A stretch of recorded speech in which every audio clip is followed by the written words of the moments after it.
The following program is intended for listeners who are blind, have low vision, or another print disability that makes reading or holding a book or turning a page difficult or impossible. The content is copyrighted by the respective publishers. For more information, please visit us on the web at nfradioreading.org. Your Niagara Frontier Radio Reading Service now presents a reading of articles and features from the Buffalo News for Sunday, July 19th. Your reader for the first hour is Edwin J. Vieira, and for the second hour, your reader will be Ron Bickelman. First, a look at the weather forecast for the week. Partly sunny and pleasant today and much less humid. Some improvement in air quality with less wildfire smoke and a high of 75. It'll be mostly clear tonight with a low of 57. Hazy tomorrow to start off the work week with a high of 81 and a low of 66. Tuesday we'll see a couple of showers and a thunderstorm with a high of 77 and a low of 61. Some morning rain on Wednesday with a high of 73 and a low of 57. Pleasant with some sun on Thursday with a high of 75 and a low of 57. Sunshine and a few clouds on Friday with a high of 78 and a low of 60, but there will be a few showers on Saturday with a high of 79 and a low of 62. Now, here's our first story. Buffalo News watchdog. Dozens of facilities operate under old air pollution permits. Lack of DEC records obscure whether they are emitting toxins. More than a decade after New York began requiring certain air pollution permits to expire after 10 years, dozens of facilities across the state continue to operate under old permits with no expiration date, some issued in the 1990s and early 2000s. A Buffalo News review of State Department of Environmental Conservation records found 154 air state facilities operating under permits with no expiration date, including 33 in western New York. For 47 of those facilities, DEC produced no inspection records. Another 21 had not been inspected in more than a decade. DEC also produced no stack testing records for 112 of the facilities, leaving unclear whether the state has ever directly tested emissions from many of those sites. That leaves residents near those facilities with a basic unanswered question. Do the pollution limits written into decades-old permits reflect what is actually coming from today's smokestacks, and whether state regulators would know if they didn't? This is certainly a troubling trend, said Caroline Chen, New York Lawyers for the Public Interest Director of Environmental Justice. Unfortunately, what this means for communities, especially those close to facilities without inspections or emissions tests, is that communities could be suffering from elevated air pollution levels and related harms.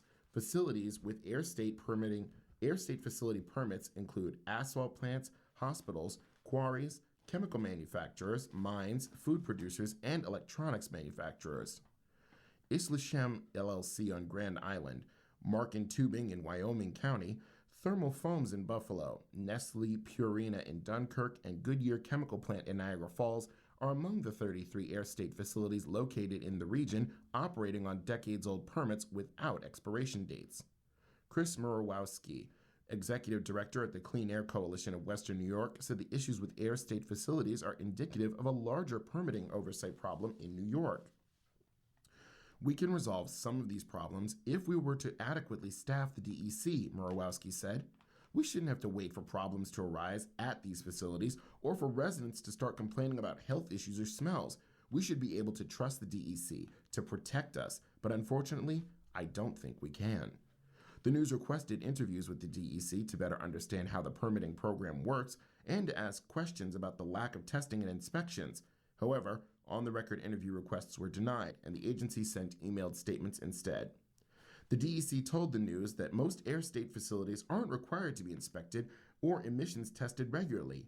Rather, if the DEC becomes aware of a problem, then it may send staff on site or require the company to test its smokestacks, the regulator told the news through its emailed statements. New York State implements some of the strongest air quality requirements in the nation, above the federally regulated minimum standards, and through proven monitoring and reporting technology and the diligence of DEC staff, the health and well-being of communities are protected by our permitting programs, the agency wrote in its statements. Not all facilities require on-site physical inspections, and the type of inspection may depend on the type of permit issued, as well as the applicable monitoring and testing requirements under the permit and all other compliance determination requirements under the Clean Air Act. To qualify for an air state facility, companies must demonstrate they will limit their emissions. If a facility can't meet those limits, it must apply for a Title V permit. Title V permits are federally enforceable under the Clean Air Act, and facilities operating under those permits are considered major polluters of greenhouse gases and other harmful toxins. Similar to trends at air state facilities, the DEC is far behind in renewing many Title V permits, and dozens of facilities around the state continue operating with expired permits. Even if facilities are operating with air state facility or Title V permits that have surpassed their expiration dates, those permits are still enforceable under the State Administrative Procedure Act. That law states air permits do not expire as long as an operator submits a renewal application at least 180 days before the permit expiration date. While many air state facilities have surpassed their expiration dates, the 154 examined by the news did not have any expiration dates on their permits. That's because state law didn't require one. That changed, however, after 2013, when a state law was updated to require air state facilities to have a 10-year permit term. Despite the law changing in 2013, the DEC remains behind in ensuring all air state facility permits are up to date and include expiration dates.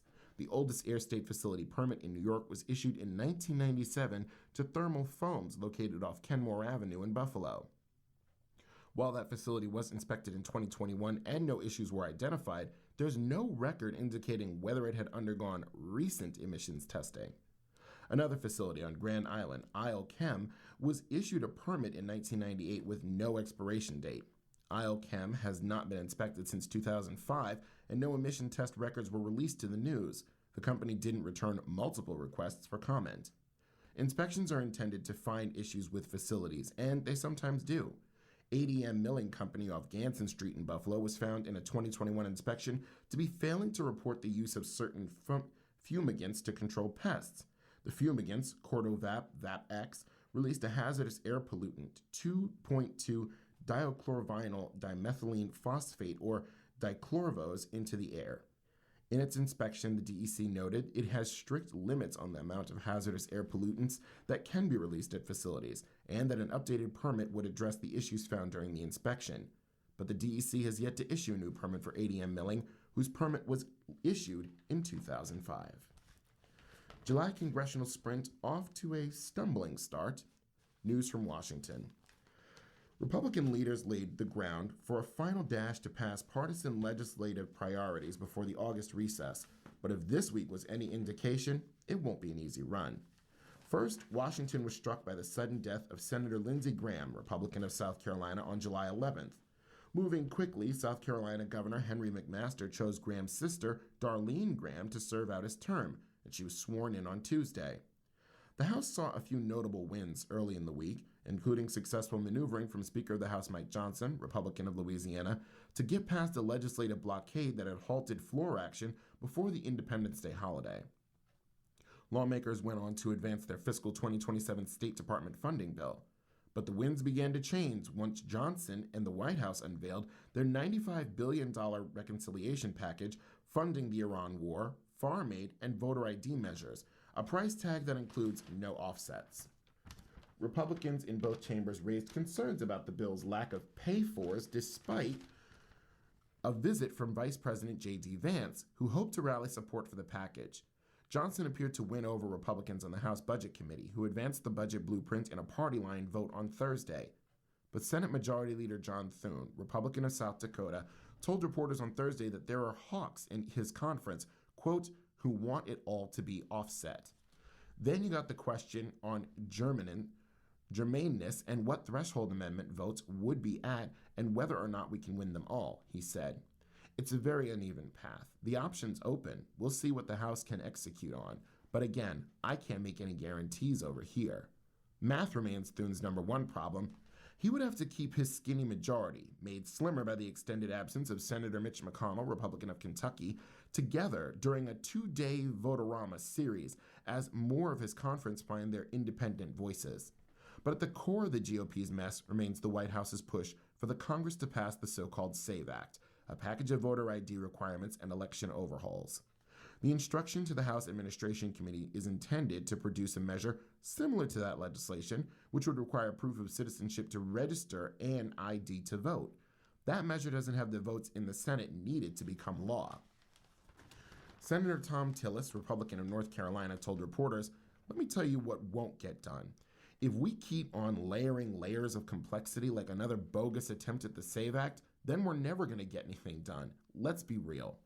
I mean, our goal right here is to fund the government, get out of here, get reelected. That's my goal," he said. "I think the best way to keep that is to keep it simple. Get reconciliation if we have to. If Schumer wants to shut down the government, let's just show them that we can do it within the rules." Tillis said he would absolutely vote against a reconciliation bill that included the SAVE Act. "And I'll slow other things down too. It's a waste of time. It's an exercise in futility, and those are the only positive things I can think to say about that."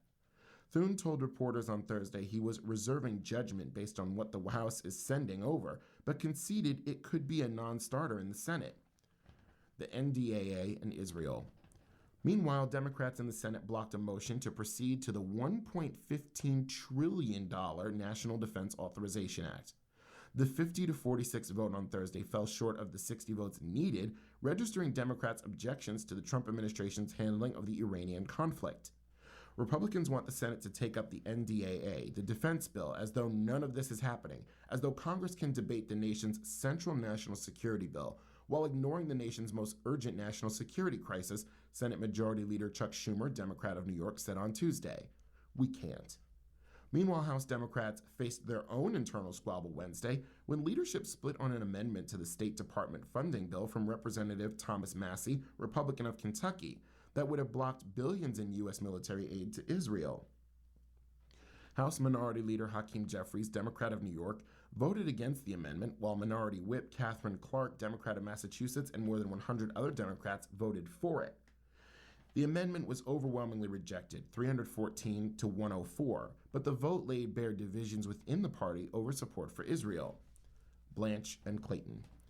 This week also marked 1 month of Congress letting a key spy power lapse, but lawmakers didn't appear to be working to renew it. Members of both parties had issued warnings about what could happen if they didn't act to extend Section 702 of the Foreign Intelligence Service Act before it expired on June 12th, calling it a make-or-break task. But there's been scant progress since. It looks like the Senate would take a small step toward a renewal when Trump's pick to head the intelligence community, Jay Clayton, testified Wednesday before the Senate Intelligence Committee. Following Trump's orders, Clayton skipped his original scheduled hearing in June. But Democrats threw cold water on the idea of harmony shortly after the hearing, with Schumer calling Clayton's performance, quote, abysmal. Clayton faced questions over voter fraud and his role in the subpoenas of New York Times reporters last weekend. Another blockbuster confirmation hearing for a Trump nominee took place this week, as Acting Attorney General Todd Blanche appeared before the Senate Judiciary Committee on Wednesday and was grilled on his involvement in a $1.8 billion, quote, weaponization compensation fund and his relationship with the president. The questions came as 2 Republicans on the panel, Senators John Cornyn of Texas and Tillis, have so far not announced their support for Blanche. Due to the death of Graham, a senior member and former chairman of the Judiciary Committee, the panel has 11 Republicans and 10 Democrats, allowing any one Republican to vote with Democrats and complicate the confirmation. The Senate could still proceed with a confirmation without a positive committee vote, but it would require procedural votes on the floor. Tillis on Thursday also set a new condition for his vote to confirm Blanche by wanting him to meet with victims of Jeffrey Epstein's abuse. Blanche reportedly met with some of the accusers later that day, but one, Danny Bensky, said he danced around his wording, repeatedly interrupted us, and couldn't commit to anything that would demonstrate good faith or begin to restore trust. And a veterans bill was pulled. In a final show of drama, Johnson pulled a major veterans bill from the floor seconds before its scheduled vote, after a handful of Republicans opposed it over cuts to some benefits as well as how it would be paid for. Johnson nearly lost a vote on a Democratic procedural move known as a motion to recommit when 4 Republicans split from their party. One of the holdouts, Representative Victoria Spartz, a Republican of Indiana, ultimately flipped her vote, allowing the motion to be rejected 211 to 210. Still, the rebellion forced GOP leadership to abruptly change course. You're listening to a reading of today's Buffalo News on your Niagara Frontier Radio reading service. The time for our morning listeners is 9:14 a.m., and for our afternoon listeners, the time is 4:14 p.m. And now to a front page feature. Canal Side Housing Project gets hefty boost from the state. $152.9 million subsidy will cover more than two-thirds of the total cost. At a time when developers regularly say financing is hard to get, the North Aud Block housing project at Canalside just lined up funding that will cover more than two-thirds of the project cost from the state. The financing illustrates why its developers are focusing more on affordable housing for lower-income residents than on market-rate apartments, a shift that recently sparked criticism from a group of developers and downtown officials. The project by Philadelphia-based Penrose received $152.9 million in funding from government programs that encourage the development of affordable housing. That's enough to cover 68% of the total cost of the $225 million construction project, which would create 251 apartments in 3 buildings on the site of the former Memorial Auditorium. Announced late last week by New York Homes and Community Renewal, the state funding will be the biggest part of the privately owned project's overall funding package. It will go a long way to helping the project's developers clear the funding hurdles that have stalled so many projects across the region in the past few years. And it puts focus on how expensive the new apartments will be to build, averaging $896,000 per unit. The state funding amounts to $609,000 per apartment. This is the first time the state has revealed how much government support the project will receive, an issue of transparency that critics of the project have challenged, even as they have also suggested that the heavier tilt toward lower-income housing will hurt the project and Canalside in the long run. The critics would prefer more market-rate housing in the project, which they say will better stimulate economic growth downtown. "We've made so many mistakes in this community," said one of the critics, Bill Palladino, CEO of Ellicott Development Company. And to put that project down there, it's just going to create another mess. The state agency said this week that the funding from the State Housing Finance Agency includes $87.5 million in bonds, $63.4 million in direct subsidy, and $2 million in HCR Rural and Urban Community Investment Funds. Of that, federal and state low-income housing tax credits are expected to generate $31.8 million and $35.6 million, respectively. Penrose was selected for their redevelopment project in April 2023. The 340,945 square foot project calls for a 12-story building with 199 apartments and retail space, a 6-story building with 52 apartments and 3 retail spaces, and a much smaller retail-only building. All would be located on a 1.85-acre site at 130 Main Street, along with 142 parking spaces. A project of this transformational caliber, in this high-cost environment, with the complexity of that site, is aspiration to provide all the things in addition to affordable housing. All of this wouldn't be possible without the strong support and accountability provided by the state, said Dylan Salmons, president of acquisitions for Penrose. But as a result of that government subsidy, 75% of the new units will be designated as affordable housing, reserved and priced for households earning less than the area median income. Only 1/4 of the apartments, 64 units, will be set at market rate rents. "We're all for affordability, but just not there, in our gateway to downtown," Palladino added. "We're going to put people down there that don't have disposable income." 1/4 of the remaining units will be priced to be affordable for those earning 80% or less than AMI, with another 1/4 at a maximum 60% of AMI and another 1/4 at no more than 40%. Originally, that last 1/4 was even lower, at 30%, but state officials asked Penrose to raise it. "We feel like there's a good mix here," said Mark Wendell, president of the Erie Canal Harbor Development Corporation, the state agency overseeing Canalside. "We brought it up a little bit at the beginning, but overall it's a good mix when you talk about housing needs."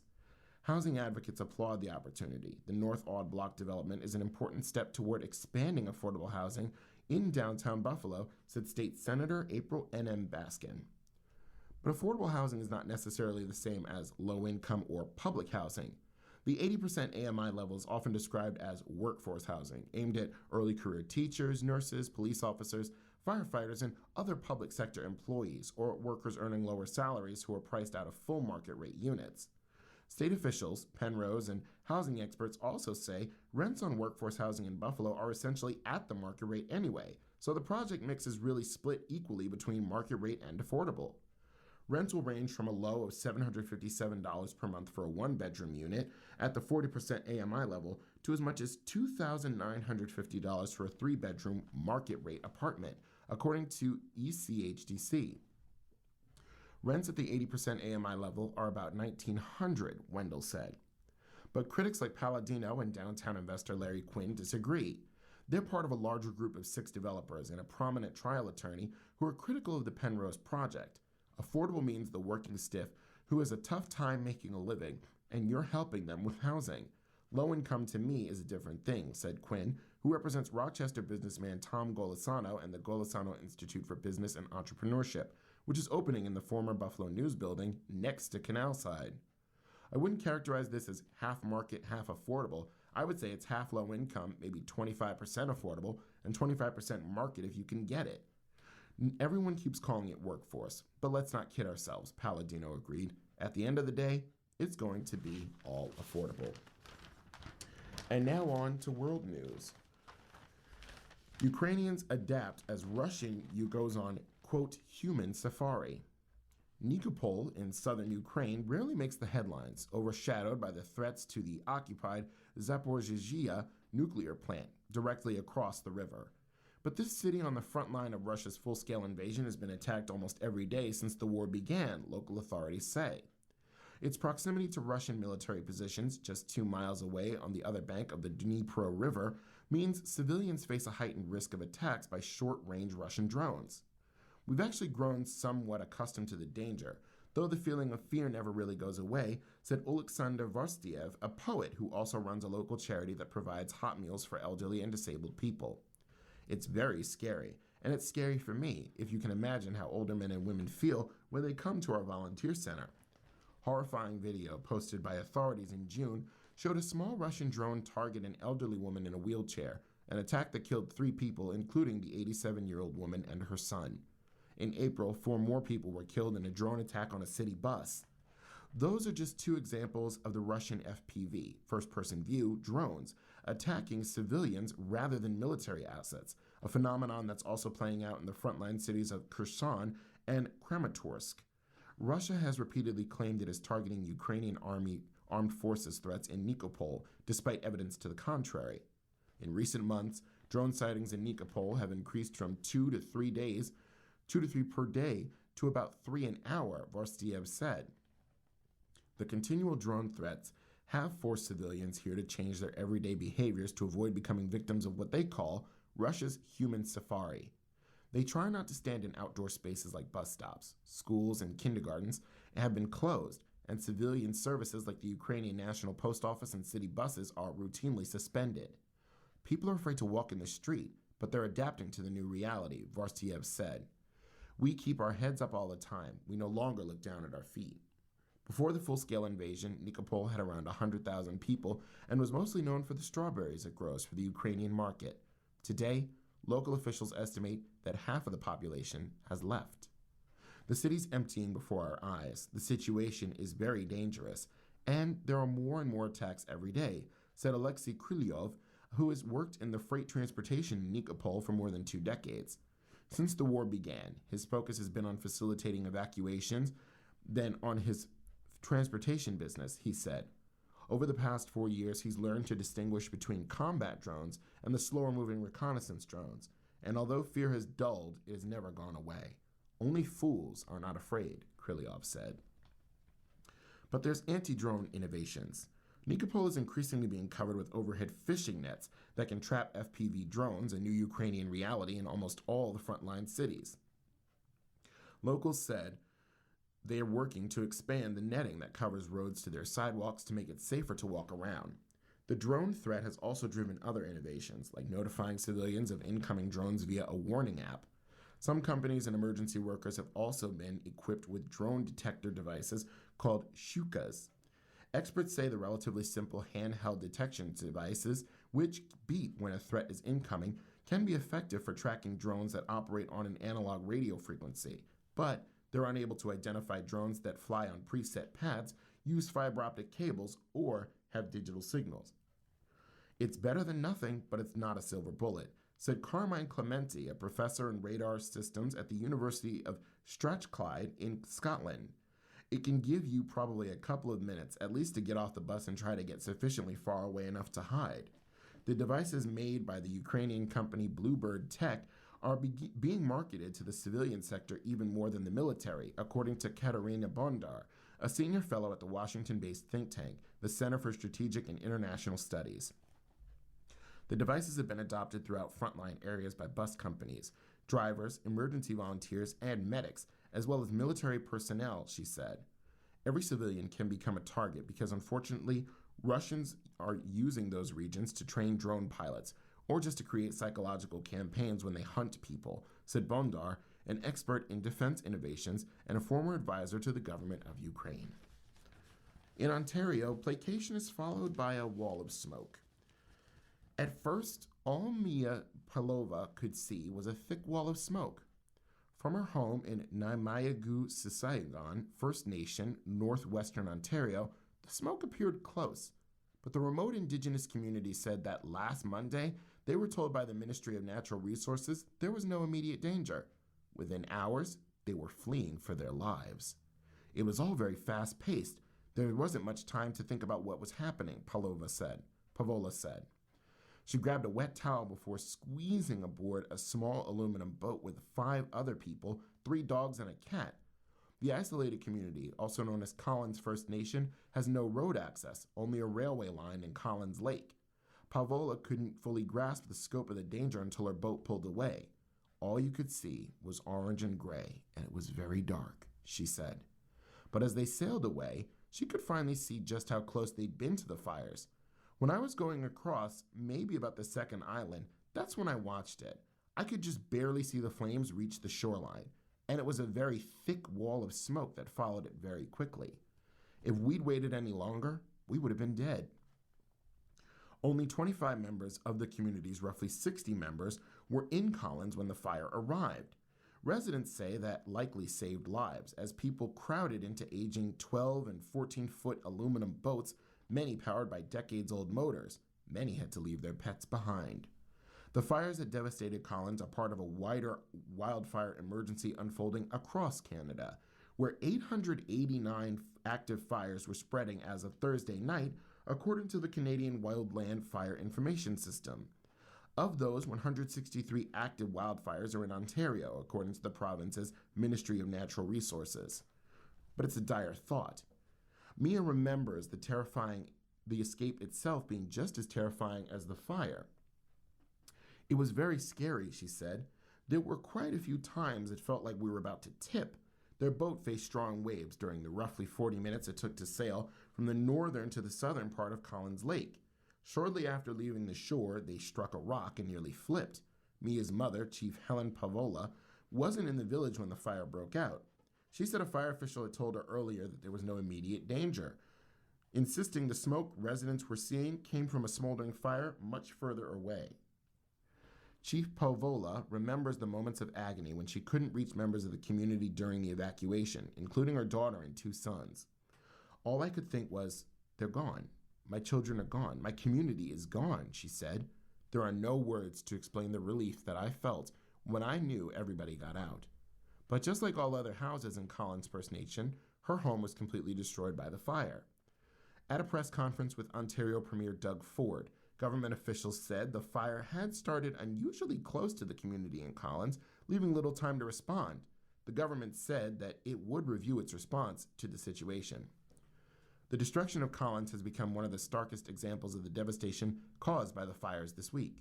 According to Linda DeBisage, Grand Council Chief of the Anishinaabe Nation in Ontario, more than 30 homes were lost, along with the administration office, school, community center, storage buildings, vehicles, and essential community equipment. If they waited for an emergency response, she said, we would all be on a recovery mission looking for the bodies of children, elderly people, men, and women. The organization, which represents 39 First Nations, including Collins, says it's paying for accommodation, meals, and supplies for evacuees staying in the nearby city of Thunder Bay, because government support has yet to arrive. She says Collins has fallen through jurisdictional cracks because it is considered, quote, near band, a community still working toward full federal recognition, complicating access to government support. The community had also been threatened by wildfire only weeks earlier, she said, but little was done afterward to better protect it through fire breaks or other preventive measures. You're listening to a reading of today's Buffalo News on your Niagara Frontier radio reading service. The time for our morning listeners is 9:30 a.m., and for our afternoon listeners, the time is 4:30 p.m. And now on to national news. Homeland Security threatens states over election measures.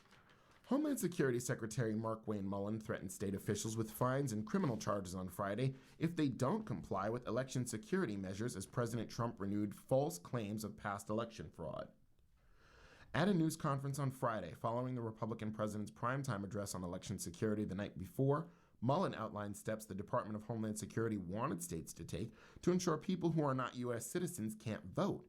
The steps include securing voting machines and reviewing voter registration lists to verify citizenship status. If states don't follow the instructions, Mullin said, the federal government will look at who voted in those states and hold election officials accountable. If the election officials, once we give them the information they need to secure the elections, and they chose not to, then those individuals can also be held accountable by fines, by penalties, and even depending on how far it goes, prison time, Mullin said. On Thursday evening, Trump escalated his effort to make election security a central issue in November's midterm elections, asserting that China interfered in the 2020 presidential campaign, despite a U.S. intelligence assessment finding no evidence to support that claim. Republicans are facing the prospect of losing one or both chambers of Congress in November, with Trump's approval rating weighed down by the unpopular Iran war and higher energy prices. But there's a numbers clash. Mullin said DHS had identified more than 250,000 potential non-citizens illegally registered to vote in just 4 states. He said he sent letters asking secretaries of state in California, New Jersey, Nevada, and Pennsylvania to review their voter rolls and respond within 2 weeks. DHS listed a number of what it said were potential violations in each state, but offered no evidence to corroborate its tallies. Mullin didn't detail the criteria DHS used to compile the figures. Nevada's top election official disputed Mullin's data. We can affirm on its face that we refute these claims, Secretary of State Francisco Aguilar said in an email. These numbers are wildly speculative at best, and the Department of Homeland Security hasn't shared anything that backs it up. He said Nevada has repeatedly provided DHS with detailed information on how it maintains its list of eligible voters and the safeguards that are in place to prevent fraud. Pennsylvania Secretary of State Al Schmidt said the state would review information provided by DHS to evaluate the validity of these claims, but wouldn't share citizens' private information.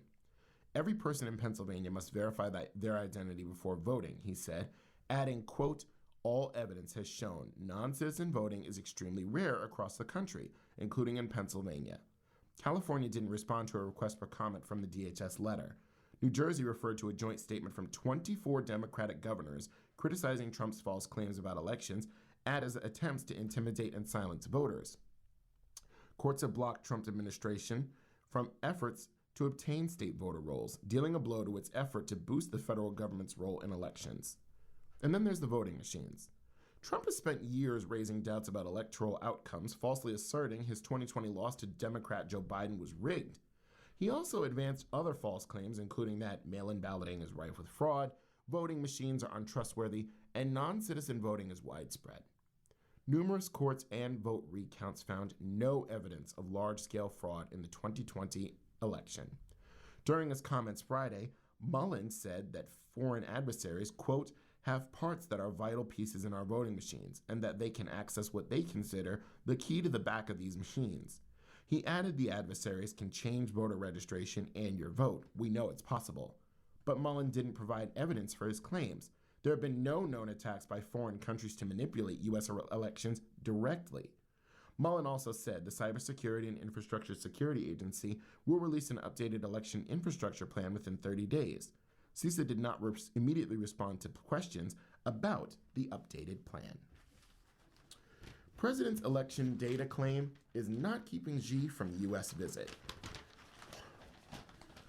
Ordinarily, a claim like the one President Trump leveled at China in a prime-time address this week might have made a major rupture in ties with Beijing. The People's Republic of China carried out what is believed to be the largest compromise of election data in history, Trump declared Thursday from the East Room, sounding personally stung that according to a minority view of intelligence, the country had tried to undermine his election chances in 2020. The Chinese government wanted the U.S. president to lose the next election, he claimed.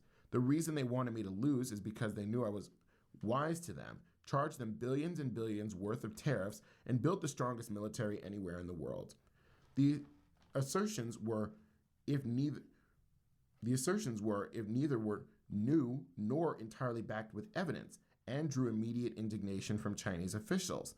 Yet, they were not accompanied in Trump's speech by any suggestion he planned to punish the Chinese government for its alleged actions.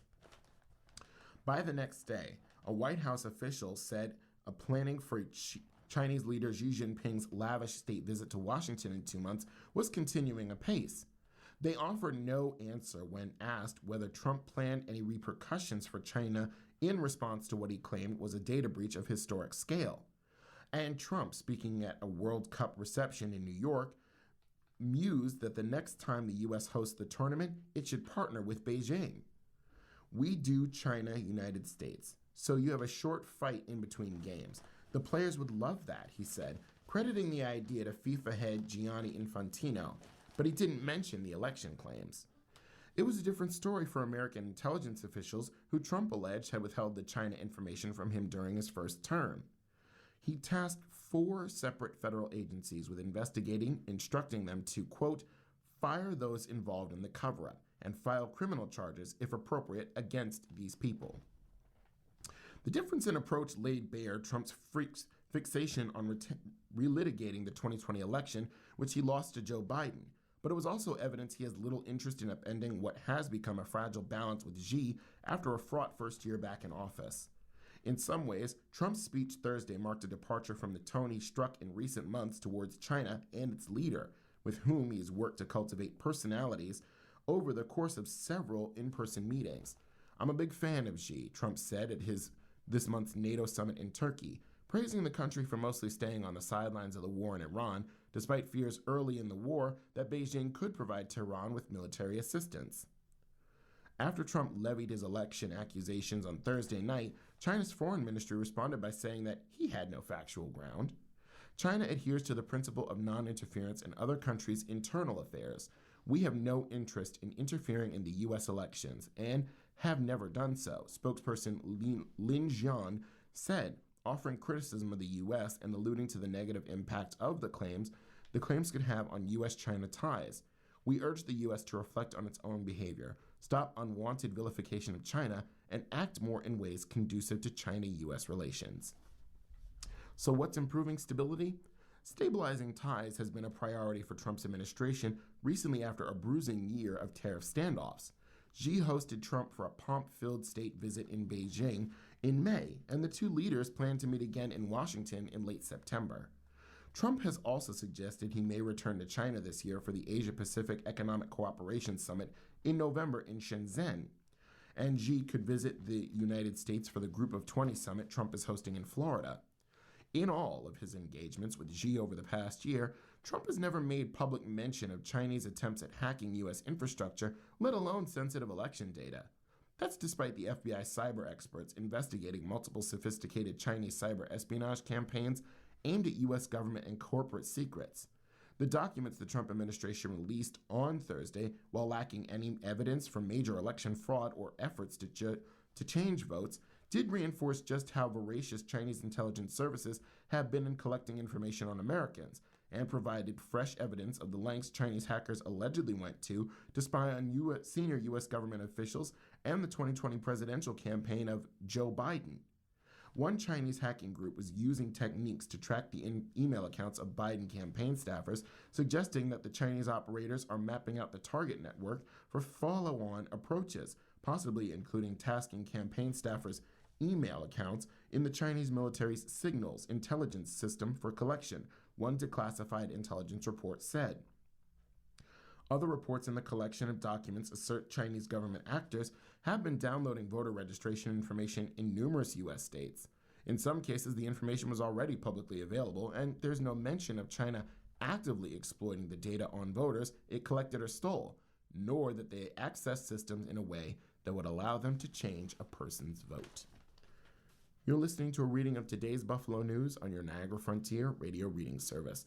The time for our morning listeners is 9:40 a.m. For our afternoon listeners, the time is 4:40 p.m. And now on to business news. Ognomy Sleep aims to reinforce Western New York's stature as a healthcare hub. Dr. Daniel Rifkin believes that Buffalo has turned into a major healthcare hub. He'd like to see the region continue to grow its healthcare sector, and he thinks his startup, Ognomy Sleep, can do just that. Rifkin considers Ognomy Sleep, the Buffalo-born virtual and telehealth sleep medicine platform, part of the burgeoning ecosystem that includes entities like the University at Buffalo's Jacobs School of Medicine. It also is a time of rapid growth for the startup founded by Rifkin over 5 years ago, and the company has caught the eye of investors from Buffalo, Niagara, and beyond. The virtual sleep medicine platform aims to help increase access to diagnose and treatment for obstructive sleep apnea. It has closed a $20 million Series A financing round that it started earlier this year. It has given Rifkin confidence in his startup's future in Western New York. The self-proclaimed, quote, Buffalo guy intends to keep Ognomy Sleep's headquarters local while expanding its clinical platform and growing his workforce by close to 10 employees by the end of 2027. The 43 North finalist from 2021 aims to streamline the entire sleep apnea care journey, starting with referral and home sleep testing to diagnosis, treatment coordination, and long-term adherence support through a virtual first model now operating across all 50 states. We're Buffalo's true, and we're going to stay here, said Rifkin, whose startup recently received the 2026 MedTech Breakthrough Award for Best Overall Sleep Tech Solution. It's really a win for the startup ecosystem and all the companies, he added. It tells you that the support is there. You just have to go out and talk to great people and network to get it. Raising capital these days isn't easy, but Rifkin said Ognomy Sleep experts experienced deep interest from investors early on, based on its numbers and future plan. While the company doesn't disclose its revenue, Rifkin expects to see 2 times the growth in revenue in 2026. Recently, the startup saw 40% growth quarter over quarter. It's also seeing patients 9 times faster than what a typical brick-and-mortar setting can manage, Rifkin said. The platform has more than 85,000 virtual visits. Sleep apnea affects more than 1 billion people globally, but it's one of the healthcare's most undiagnosed or underdiagnosed and undertreated chronic diseases, Rifkin said. He started raising funds for the company in February and was done several months later. Rifkin pitched to about 20 different investors right off the bat. The raise was led by New York City firm Catalyst Investors, which invests in growing technology companies, including ones in the telehealth sector. Rifkin chose Catalyst as the new lead investor for Ognomy Sleep because it has scaled niche telehealth companies before. Kapil Desai, vice president of Catalyst Investors, is joining the company's board of directors as part of the round. Also participating in the round is Blue Heron Capital, as well as follow-up investment from regional financial supporters, Impellant Ventures, Launch New York, Excel, Upstate Biotech Ventures, and the University of Buffalo. Rochester-based Impellant has been with the startup since its earliest days, starting with a friends and family round. The local support is one of the best parts of the round, Rifkin said. We're just kind of dove in and we're intentional and thoughtful about the raise, Rifkin said. You hear these stories about 6 to 12 months down the road and people are still raising, but we started in February, had our first check in March, and more came in by April. It's always hard, but we tried to compress it into a short period of time because it takes up so much headspace and energy. We found some early interest in great partners. Ken Rosenfeld, Chief Operating Officer of Ognomy Sleep, said bringing Catalyst Investors and Blue Heron Capital into the mix validates the work being done by the startups and clinicians and staff to build a scalable platform capable of transforming access to sleep medicine nationwide. With sleep health increasingly recognized as a critical component of chronic disease management, we believe Ognomy's strong clinical foundation and track record of improving patient outcome positions the company to become the category leader, Desai said. Ognomy Sleep will use the funds to expand its clinical and tech-enabled platform, which relies heavily on artificial intelligence, while strengthening strategic partnerships and sponsorships across the healthcare sector, Rifkin said. AI will be used to make workflow more efficient, but not to remove clinicians from care, he added. Physicians remain central to the care of the patient, and the technology really helps us move the patient through to referral, testing, diagnosis, and follow-up, Rifkin said. And now on to personal finance. Standard issue. Look beyond these 10 often oversold perks when shopping for a new credit card. To stand out in the highly competitive credit card market, issuers often load up their advertising with features and perks that sound impressive. But the truth is, many of these benefits are offered by most credit cards. They're nice to have, but they won't help differentiate one from another. When choosing a card, it can help to know which features truly set a card apart and which are table stakes. The market is brimming with good credit cards, whether you're looking for cash back, travel points, or a break on paying interest. As you're deciding on your next credit card fee, feel free to gloss over marketing that makes it sound like something standard is a special extra. Number 1, zero fraud liability. Nobody wants to be liable for unauthorized or fraudulent charges on their credit card when it's so common. The number of data compromises in 2025 hit an all-time high, with the financial services industry being hit by the most data breaches, according to the nonprofit Identity Theft Resource Center. But U.S. consumers have been protected from fraudulent charges for decades by the federal Fair Credit Billing Act. Technically, you might be on the hook for $50 in some cases, but banks and credit card networks like Visa and MasterCard waive all liability as a standard practice. Many cards tout their early fraud warning systems as well. This is a common feature credit card issuers have offered for decades. It's certainly helpful to get notification of a suspicious transaction, but pretty much any card can do that. Number 2 is a free credit score. Checking credit scores periodically is a good idea, and while you're used to have to pay to get them, you mostly don't anymore. You can get them not only from your credit card company or bank, but also from a variety of other third-party sources. If you need access to your credit reports, which scores are based on, you can get them at annualcreditreport.com weekly for free. Number 3, no over-limit fees. Credit cards used to assess a penalty fee if you were charged more than your credit limit. They generally don't anymore, thanks to federal protections, namely the Credit Card Act of 2009. According to a 2013 Consumer Financial Protection Bureau report that analyzed the effects of the Card Act on the consumer credit card market, over-limit fees dropped from an average of $34.80 in 2008 to $0 in 2010, as most issuers stopped charging this fee entirely. No foreign transaction fees on travel cards is number 4. Some overhyped marketing points depend on the type of card. For example, some cashback credit cards do charge a foreign transaction fee, typically an extra 3% or so on anything you buy abroad. So if you're trying to choose between 2 cashback cards and one of them doesn't charge this fee, it can be a legit tiebreaker perk, but no self-respecting travel card should charge them, and most don't. Yet, you can bet it will be a prominent feature listed for some travel cards anyway. Number 5, metal cards. If you're shopping around for your next card, the one that would make for a cool unboxing video might win out on looks alone. Sure, appearance matters, but they aren't everything. Choose a credit card based on the quality of the card itself, not what it's made of, or whether it's making a tinkling sound when you drop it on the table. And number 6, porch piracy protection. Credit card purchase protection, which covers theft or damage to a recently purchased item, is a benefit offered by many credit cards. Some cards also market their porch piracy protection, which compensates you when a stranger helps themselves to recent deliveries left on your doorstep. This benefit isn't materially different from the purchase protection. And now, as part of our newspaper reading, we present the day's death listings. If you need further information on any of these names, please call us at 716-821-5555. That number again being 716-821-5555. Margaret Laveau, Mary Margaret Laveau Bonato. Byron Brown. Jacqueline R. Buzielczak, Ni Wajcik.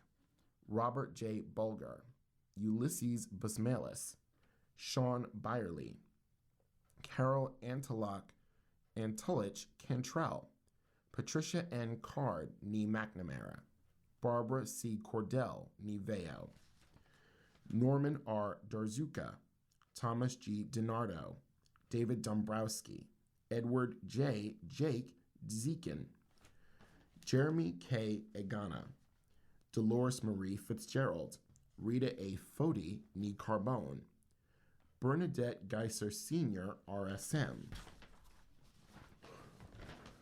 Mary Ellen Gupel, Anthony E. Greco, Thomas F. Hagen, Michael Harris, Nathan Danis Hemmerling, Daniel A. Herberger, Joanne Howe, Raymond J. Jankowski, Patricia Ann Jeffrey, Catherine J. Johnson ni Trubovich, Joanne T. Kane ni Turner, Bernice D. Keller ni Kendall, Carol A. Klodige ni McGavis, Eleanor C. Kraft ni Hensel, Patricia Bernice Lang, Michael A. Lentini, Peter A. Libertor Sr., Diane C. Majewski, Laura A. Moore, Clyde Noose, Antoinette Passero ni Marinaccio, Ronald Paxson, Ronald M. Perry, Nancy E. Peters ni Finger, Terrence Yogi Pearson, John J. Piscitello, Kenneth C. Ralston, Leo J. Samer, J. B. Seeley, Mary Seitz, Thaddeus Ted Trybuzkowski, Margaret L. Peggy Zabernaski, Carol A. Zimpfer ni Stefanski. If you need further information on any of these names, call us again at 716-821-5555. That number again being 716-821-5555. And now on to the horoscopes. It's Royal Stars from Georgia Nichols. Happy birthday for Sunday, July 19th, 2026. You're intellectually sharp, empathetic, and concerned about social justice.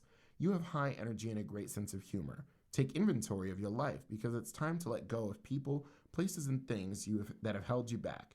Do some house cleaning. The stars show the kind of day you'll have, with 5 being dynamic, 4 being positive, 3 being average, 2 is so-so, and 1 is difficult. For Aries, those born March 21st through April 19th, it's a 4-star day. This is a momentous day because you can go after what you want. You'll be forceful in all your communications. Tonight, cooperate. Taurus, those born April 20th through May 20th, it's a 4-star day. Discussions about work, employment, earnings, and how to use your wealth to the best advantage will be inspirational today. Tonight, work. Gemini, a 5-star day. Discussions with your kids or romantic partner will be transformative. You have an idea that you want to propose and intend to do so. Tonight, play. Cancer, for those born June 21st through July 22nd, it's a 4-star day. This is an excellent day to discuss how to make improvements at home and within the family. Something going on behind the scenes can't be ignored. Tonight, relax. For Leo, those born July 23rd through August 22nd, it's a 5-star day. Your life is opening up in fresh and exciting ways, primarily because of your headspace. You're entertaining new ideas about the people you see and even how you relate to partners and those who are close to you. Tonight, conversations. For Virgo, it's a 4-star day, those born August 23rd through September 22nd. You might be having an epiphany about how to use your possessions, your earnings, or your wealth to make the changes in your life that you really want. Tonight, check your money. For Libra, a 5-star day. Today, fiery Mars dances with Saturn, while a grand trine between the moon in your sign and Uranus and Pluto are taking place. Tonight, you're strong. For Scorpio, those born October 23rd through November 21st, it's a 4-star day. Today, you might use the resources of family to make improvements at home, changes that will benefit everyone. Tonight, privacy. For Sagittarius, it's a 5-star day. Those born November 22nd through December 21st. A discussion with a partner, spouse, or close friend will be meaningful today, especially because you're honest and blunt. Tonight, friendships. For Capricorn, those born December 22nd through January 19th, it's a 4-star day. You're high viz today, which is a good thing because there's something you want to do. You're working hard to bring about the changes you want. Tonight, be modest. For Aquarius, those born January 20th through February 18th, it's a 5-star day. Discussions about politics, religion, racial issues, higher education, the law, medicine, and publishing will bring about important changes. Tonight, explore. And for Pisces, 4-star day for those born February 19th through March 20th. The changes you want to bring about at home can be done now because you have the practical support you need. Tonight, check your finances. And for Today in History, on Sunday, July 19th, In 1845, a fire started in a building housing a whale oil store and a candle factory in the Manhattan borough of New York. Known as the Great New York City Fire of 1845, it destroyed about 345 buildings and killed 30 people. In 1848, the women's suffrage movement began in earnest in the United States with the first ever women's rights convention held at the Wesleyan Chapel in Seneca Falls, New York, organized by Lucretia Mott and Elizabeth Cady Stanton. In 1870, in an effort to regain dominance in Europe, French Emperor Napoleon III declared war on Prussia, beginning the Franco-Prussian War. In 1900, the first line of the Paris Metro opened during the World's Fair, connecting Porte de Vincennes to Port-Millau. In 1903, the world's first Tour de France concluded with cyclist Maurice Guerin winning. In 1943, the U.S. Army Air Forces dropped 9,125 bombs on railway yards in the San Lorenzo district of Rome using 690 aircraft. The destruction leveled city blocks and killed 1,500 people. And in 1979, two large crude oil carriers collided off the coast of Tobago in the Caribbean. The collision caused both vessels to catch fire and resulted in at least 270,000 tons of oil leaking into the sea, making it the largest recorded oil spill derived from a ship. You're listening to a reading of articles from the Buffalo News for Sunday, July 19th on your Niagara Frontier Radio Reading Service. We'll return for more readings after this short break. Your reader for the first hour has been Edwin J. Vieira. Stay tuned for Ron Bickelman in the second hour, and thank you for listening. If you're listening to this publication online, you're probably using our website, a podcast player like Spotify or iTunes, a streaming service like Siro, or a smart speaker. Did you know that we now have a dedicated app that can be downloaded to any mobile device, like a smartphone or tablet, for free? App users can conveniently access our live stream and any episode of our podcast easier than ever. To download the app, just type NFRRS in the search window in the Apple App Store or in the Google Play Store. Contact us anytime if you have any questions by calling 716-821-5555, extension 5. Thank you.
continue now with our reading of articles from today's Buffalo News. Your reader is Ron Bickelman.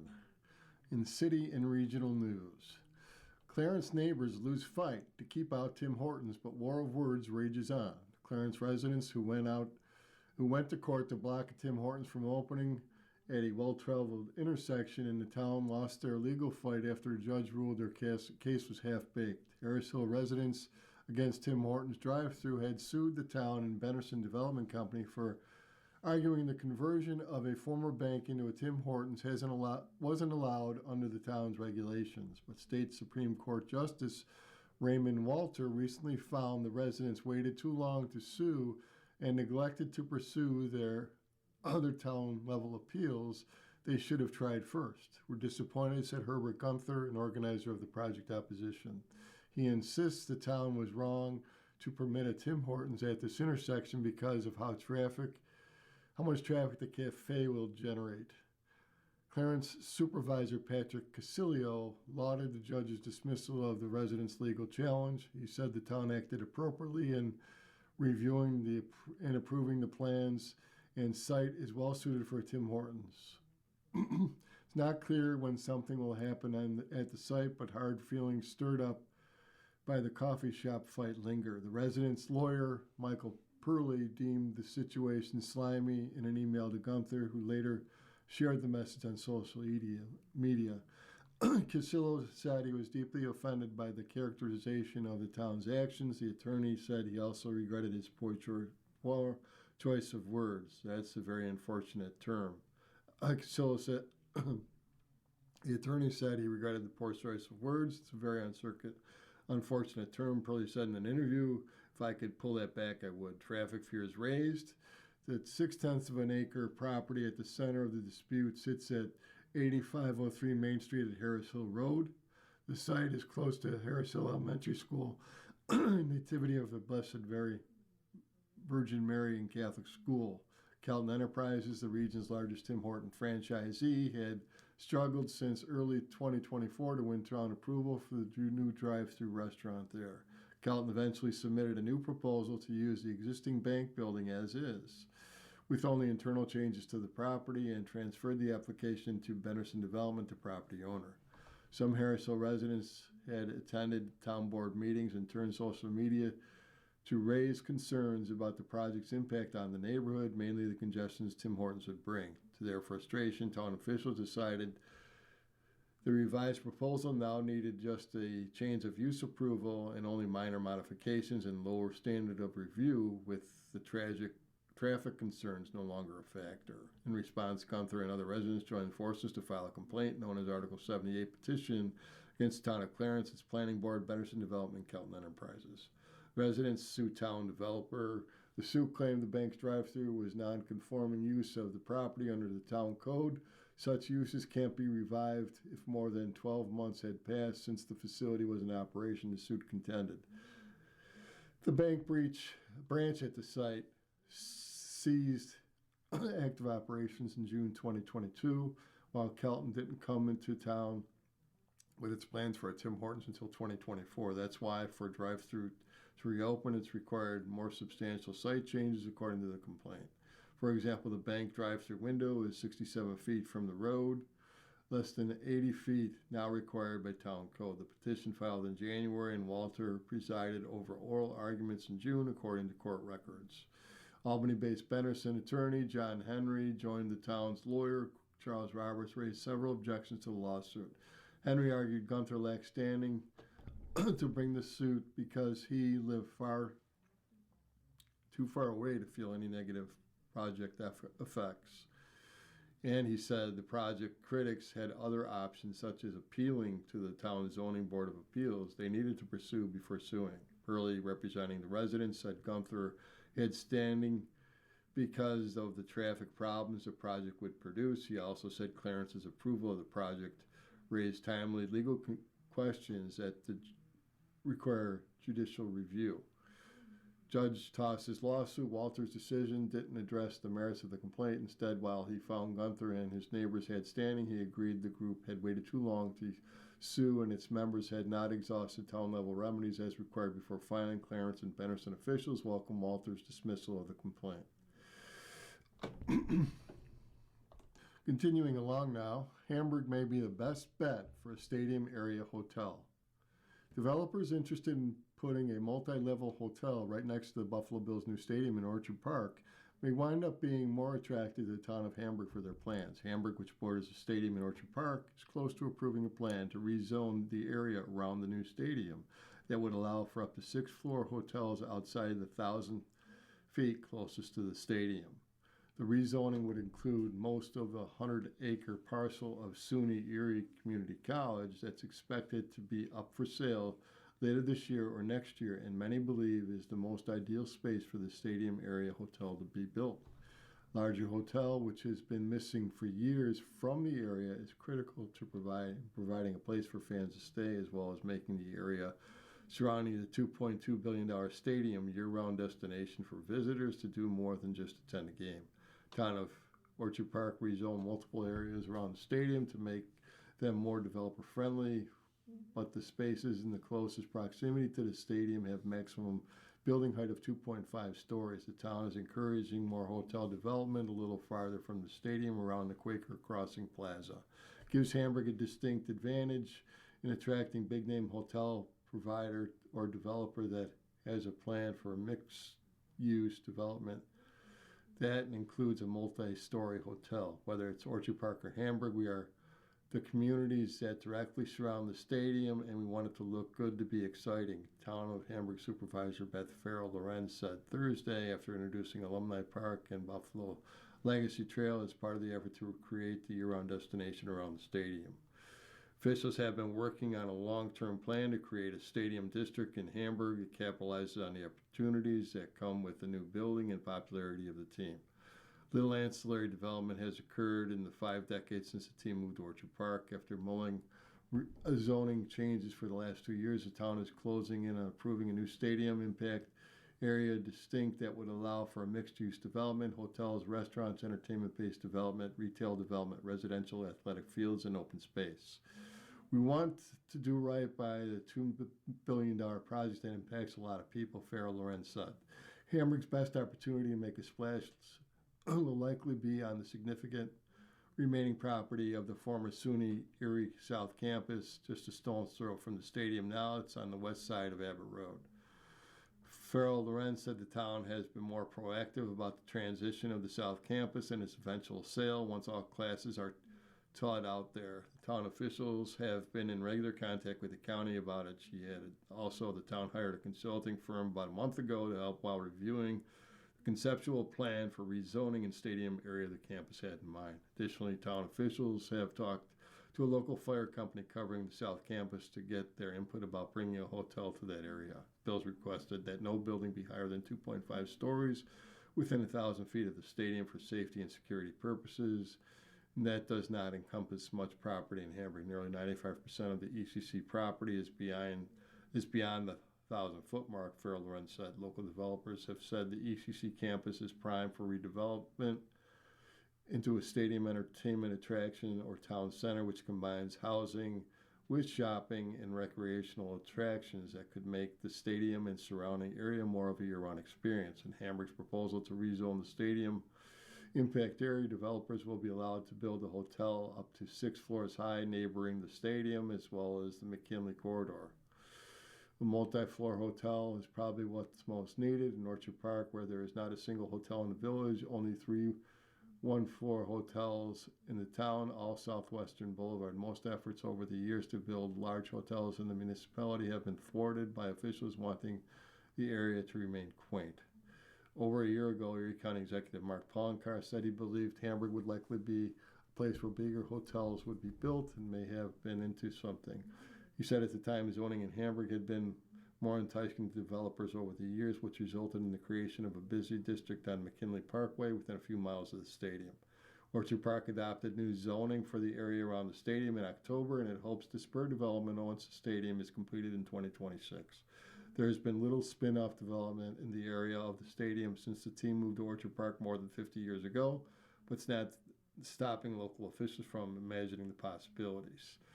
Buffalo Bills are a global team in global sports, and John Livesey, who is part of the Hamburg Vision Committee, which is overseeing the park project. Livesey is part of the committee which helps create a destination at Alumni Park by creating Buffalo Legacy Trail, hiding Bills alumni and greats. The town will try to raise money, potentially more than $1 million, for the project by selling engraved commemorative bricks that will become a permanent part of the park. The bricks will cost $100 each, and about 14,000 of them will be laid, stretching 800 feet. Other amenities could include art and design elements, a turf field for flag football, and a sports-themed playground equipment.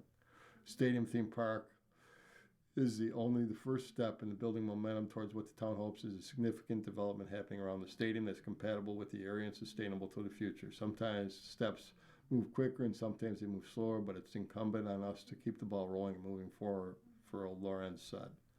It's open, it's once in a generation opportunity. We'd like to make something happen now and something that we can be proud of. Need an attitude shift? Adopt the visitor's outlook. Beauty of the area's gardens keeps them coming back year after year. Maintaining a positive outlook is easier if you're a gardener. I must have known that when we set up our small flower-filled courtyard decades ago, especially since I don't really enjoy the work of gardening. Bad news is addictive. Don't take my word for it. Numerous studies and whistleblower reports demonstrate that high arousal negative content on social media fuels engagement, thus rising to a more prominent level of visibility.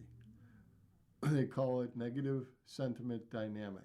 This is clearly happening locally. Sure, we have had our share of disturbing and concerning events in Buffalo, but aggressively negative rhetoric surrounding them rises to near hysteria depending on what platform you're on. I refuse to buy into the rage and dread. There are, for the most part, common urban issues that people have to work together to figure out. I recently got a lot of help standing by that story when 72 of my closest gardening friends from all over the U.S. visited Buffalo for the weekend of July 9th to 12th. With the help of co-chairs Jim Charlier, Shirley Verico, and Audrey Clark, director of Gardens of Buffalo Niagara, we put together an itinerary. First, there was a reception on Thursday at Erie Basin Marina Gardens, catered by a new venue at this location, Sully's. On Friday, they visited South Townsend and Allentown Gardens, topped off with a dinner at the 20th Century Club. Saturday, they bussed to Snyder, Williamsville, and Cheektowaga, returning to Buffalo for a tour of the Silo City ecological projects, Elmwood Village Gardens, and rousing happy hour in a Bird Avenue private garden. After Sunday's trip to Draves Arboretum in Alden and a couple of garden out that way, we had lunch at the Martin House, finished up with their tour at Cottage District. Throughout all this, they stayed at Canalside Marriott Lecom Harbor Center. The locations have and love the drop-dead views from the Inner Harbor. We're all garden communicators of some type. Call these yearly tours garden flings, and we've been organizing them since 2008. The locations have included Seattle, Austin, Asheville, Minneapolis, Denver, Portland, Toronto, and Buffalo twice. The group loves coming to Buffalo. Why? Here's what they said. When asked about their thoughts on Buffalo, Jane Fitch Howell of Portland, Oregon said, "That's a beautiful city, fascinating small neighborhoods, and rich maritime history that's evident all around the lakefront. The city has a stock of historic older buildings by renowned architects, and I want to spend more time exploring." Sherry Wilson of Washington, D.C. had her eyes open, admitting, "I was heartened to learn that Buffalo is so much more than steel production sites, football, ice hockey, chicken wings, and snow. No shade on those, but Buffalo has a lot going on." Gene McWeeny of San Antonio had an observation we've heard before. "The one thing that struck me about Buffalo is how friendly everyone is. From the servers to the drivers to the hotel staff and garden host, everyone was welcoming." Jim Bishop of San Diego seconded the architecture thumbs up. "You could easily spend days looking at the houses. So many front porches, side carriages, entrance, cupolas, towers, dorms, bright colors, gingerbread, even a couple Frank Lloyd Wright designed houses." Jana Milhocker of Boston writes about the leads tours of famous gardens throughout the U.S. and Europe. This is her first time in Buffalo, and she thinks bringing groups here during open gardens. "I think Buffalo is really serving as a role model for what other parts of the country can do. It's inspirational. You can really appreciate the creativity of homeowners. She also loves the residential architecture and would make that a focus. You're listening to a reading of articles and features from today's Buffalo News. Time is 15 minutes past the hour. Neighbors share Unity history with Eastside Gardens. The Eastside Garden Walk persists in rain or shine or tornado warnings and air quality of 172. Back for its 9th season, the Eastside Garden Walk returned to celebrate the historic neighborhood's diverse architecture and flower-lined streets of a community that often feels underappreciated.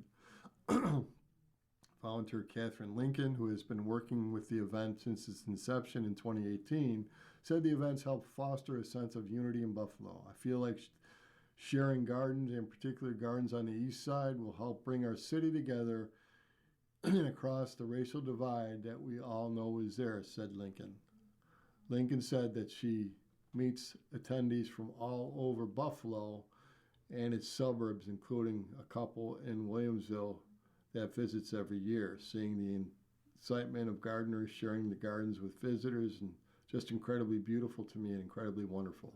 Eastside resident Chevelle McRae has attended the garden walk a couple of times in the last 5 years and said she tries to get to a different neighborhood every season she visits. A lot of times in the east side is overlooked, and I think more people should come in, celebrate the people that's putting work into their garden and brighten up our city again, said McRae.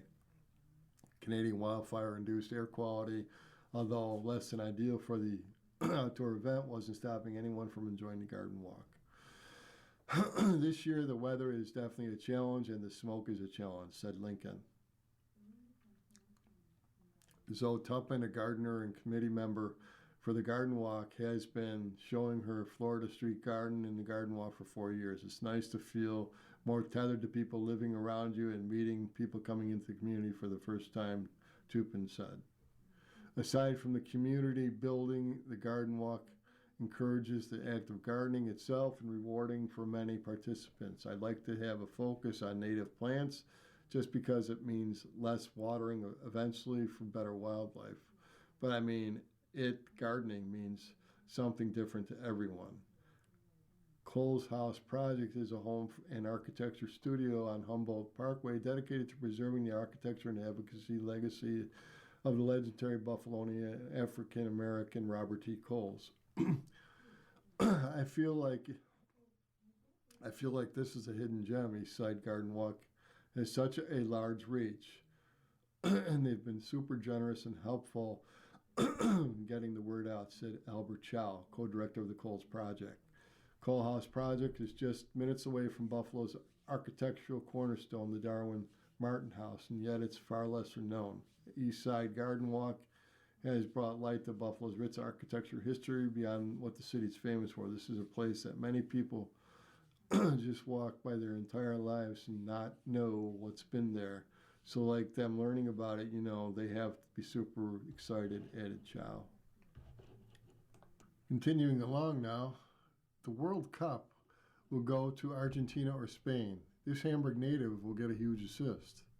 Stefan Sassanese grew up not far from home, the Buffalo Bills, and like all Bills fans, had dreams of one day seeing them win a Super Bowl. This hasn't happened yet, but he's experiencing what might be the next best thing. Sassanese, 39, and the Hamburg native, is the vice president of facility operations and events at MetLife Stadium. In practice, he is in charge of making sure everything runs smoothly for any event at the venue. This weekend, that means his life is revolving around the World Cup, particularly the final game Sunday between Argentina and Spain. It's been the biggest operational experience I've ever been through when it comes to hosting an event, Sassanese said when talking about the different World Cup matches the venue has hosted since the start of the tournament. Every match is hosted as like a Super Bowl event. And that we know, and he would know since he helped prepare for the Super Bowl at MetLife in 2014. Sassanese spends most of his time working the Giants and the Jets. But it's also a very different kind of football. Sassanese graduated from Frontier High School before getting his bachelor's degree and master's degree from Canisius University. Since he started working at MetLife, he said he has helped on all kinds of events, and in addition to American football games, he's helped host matches during the 2016 and 2024 Copa America and last summer's FIFA World Cup Challenge. I've been a big soccer fan since, and he said, I grew up a football fan, but when I came to MetLife, I got introduced, obviously, to real big-time soccer. After MetLife was chosen as a venue for the World Cup in 2021, Samsonite said officials there went to work planning on how to make sure the stadium was fit for the game. One of the first challenges making sure the stadium would actually fit a soccer field. NFL stadiums are built very narrow because an NFL stadium is just benches on the field, which is a lot less than a soccer field, he said. The usual NFL field is about 160 feet wide from sideline to sideline. For the World Cup, fields remained at 223 feet wide. To make that happen, Sansonese said his team had to pull hundreds of front row seats out of the ground, stretch the field as much as they could, costing them about $15 million. FIFA also carries no advertisement policies in its stadium, which is why MetLife has been referred to as New York, New Jersey Stadium for the duration of the tournament. But that policy proved to be an endeavor for Samsonese, since MetLife is plastered with dozens of ads around the venue covering the sponsorship up to all spring. Sansonese moved from Buffalo to Albany in 2009 and landed in New Jersey in 2012. Although he hailed from West New York, he said he now considers him a tri-fan when it comes to American football. I grew up a Bills fandom, Sansonese said. I work with the Giants and Jets, and they pay my bills. He said part of his heart still belongs to the city. I always like to make a shout out to Buffalo, Sansonese said. I have a lot of good friends there. It's a blue-collar town, and I really think it gave me the skills and work ethic to be where I am today. Don't forget where you came from. Now let's look at the column asking Eric. Significant other keeps tracking dirt into house. Dear Eric, my family has always left shoes at the door except for the occasional circumstances like parties, etc. Those who prefer wearing shoes have shoes they only wear indoors. My significant other does not really understand this concept. He makes numerous trips to the garage and outdoors and wears those gritty shoes in the house. I tend to go barefoot often, and I can feel the grit on the hardwood floors even when I vacuum them often. Am I being unreasonable? Dirt, shoes off. Shoes off. Nope. But it seems you've decided that you have a shoes off house and your significant other may not have signed up for that. So it may be helpful to agree to disagree and go back to having basic conversation about how you can live together. You both know where the other person's coming from, which is good, even if it doesn't he doesn't understand the concept. Now, for a moment, wipe the slate clean and talk about how you want to do things here and now. This may take more of a productive conversation because it's less about how you're always done things and more about the household you're building together. Start simple. You're barefoot a lot and you don't like to feel the outside grit inside. Present it simply and ask him, what can we do so that both of us are comfortable? It may be as simple as him getting in the habit of switching to house shoes, taking off on more of the vacuuming and mopping, or him depositing his outdoor shoes in the vestibule. He, in turn, may have a request for you. Maybe he'll suggest that you wear house shoes instead of being barefoot, which at least would help the grit away from your feet. Keep the grit away from your feet. As with every part of a relationship, the situation is about give and take. No one is right or wrong per se. It's just about coming to an agreement about how you want to live together. Dear Eric, my mom has always suffered from mental health challenges. She's coped in life by using other people to take care of her in many different ways. She's unavailable to parent me other than meeting basic physical needs. She was never abusive, but she never helped me grow into a functional adult. I spent my early and mid adulthood doing that myself with a lot of therapy and doing my own destructive path, to account for. I'm in a good place now in my mid 60s, though I have my own mental health challenges. My mom is in her late 80s and overwhelmed by trying to care for herself. She refuses assisted living. She has been on a good income for a pension and will last her entire life, but her poor health habits have left her in a precarious financial position. I don't spend my own limited savings to bail her out. I don't want to resolve anything with her anymore. I want to limit my involvement with her as much as possible. I assist her in making choices about how she can arrange care for herself, but I no longer offer to be involved in her care.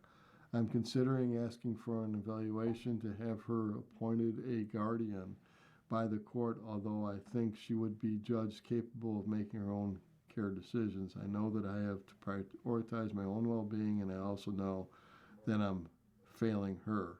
It's an impossible place to be. Wondering if any comments. Difficult position. Dear position, it sounds like you're doing hard but necessary work to a boundary to protect yourself. To not do so would risk both of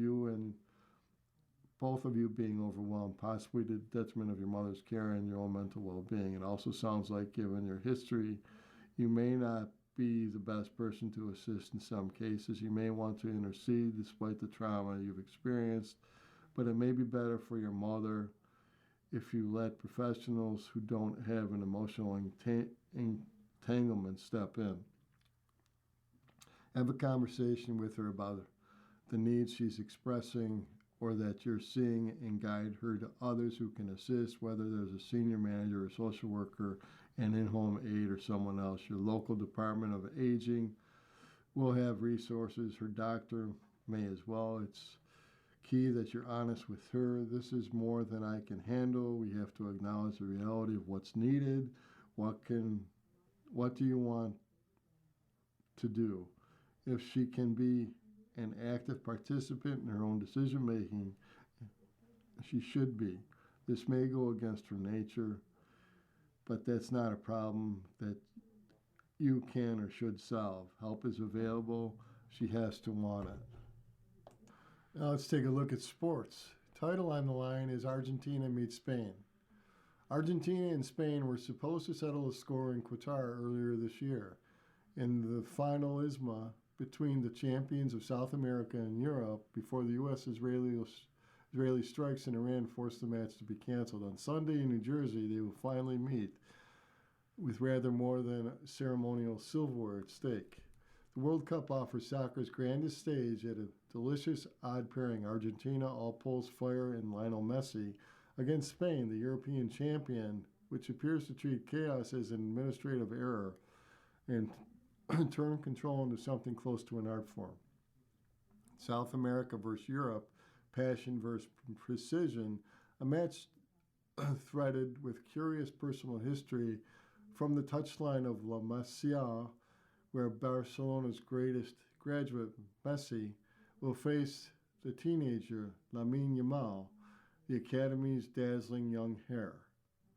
Argentina is back in the Final Four after its cathartic triumph in Qatar, when Messi finally lifted the trophy as in a breathless win over France. Back then, with Messi aged 35, another World Cup seemed fanciful. Now 39, he's still bending time, defenders, and probability. Argentina's campaign has been less smooth. Title defense than a pilgrimage through suffering, with 17 members of its 26-man squad having been part of the 2022 triumph.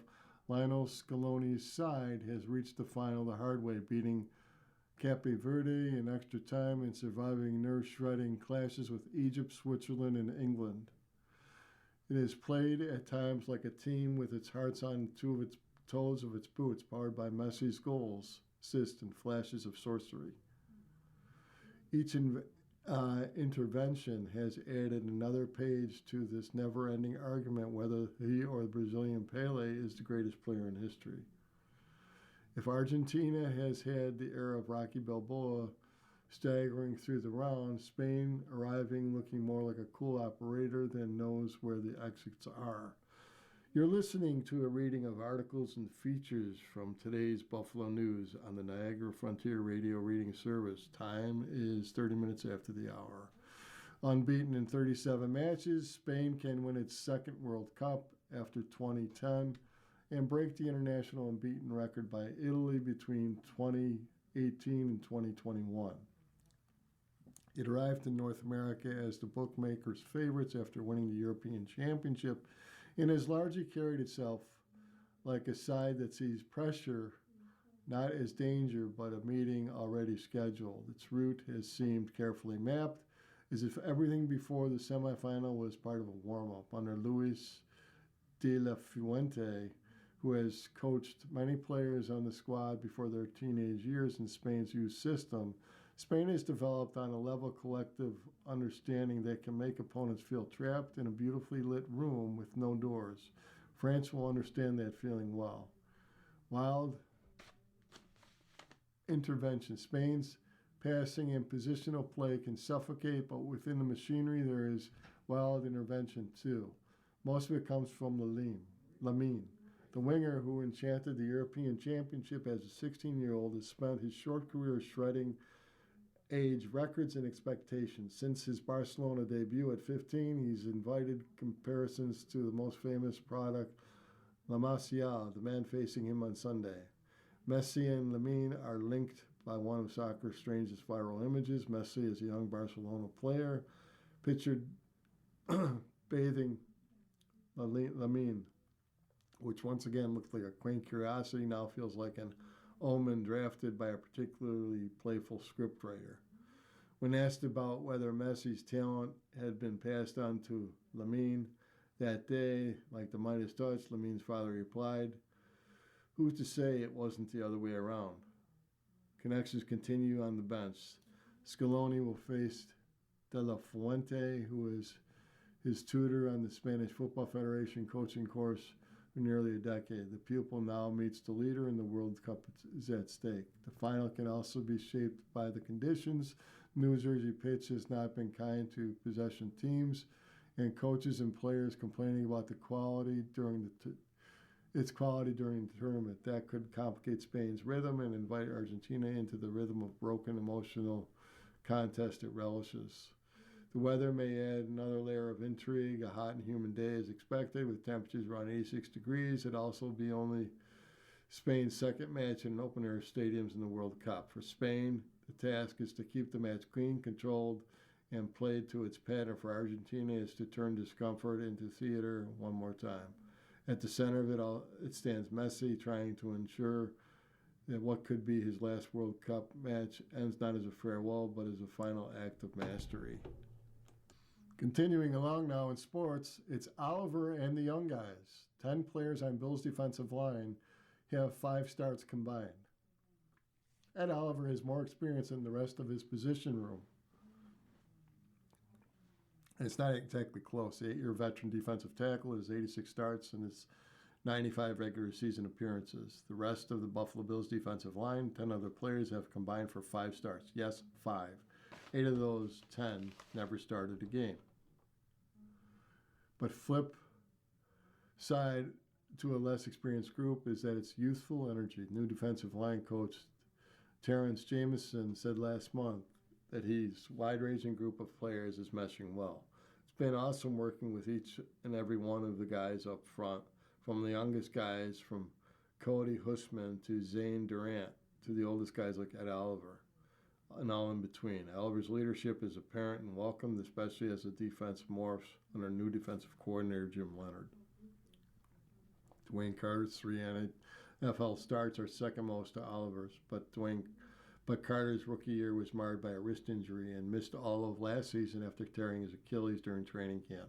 Hungry to prove himself in year 3, Carter was optimistic during the OTAs about his rehab trajectory.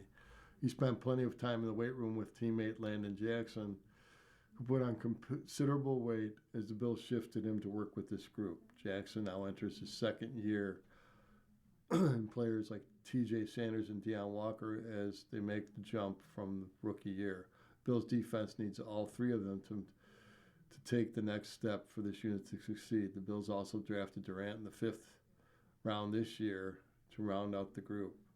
On the roster, 11, Oliver, TJ Sanders, Deion Walker, Dwayne Carter, Landon Jackson, Zane Durant, Zion Logue, Fedarian Mathis, Thomas Expingsota, Cody Hussman, and Travis Clayton. How about the final 53? 6, Oliver, Sanders, Walker, Jackson, Carter, Durant. Most impactful off-season move. Moving Jackson. Bills general manager had an off-season discussion with the rising second-year lineman to move him to the inside. Jackson is comfortable with the role. It's closer to what he played in college. After his rookie season was truncated with a knee injury following some healthy scratches, Jackson is poised to make a much larger impact in his second year. Biggest question to answer in camp: what does the change to the 3-4 base defense actually mean for the line?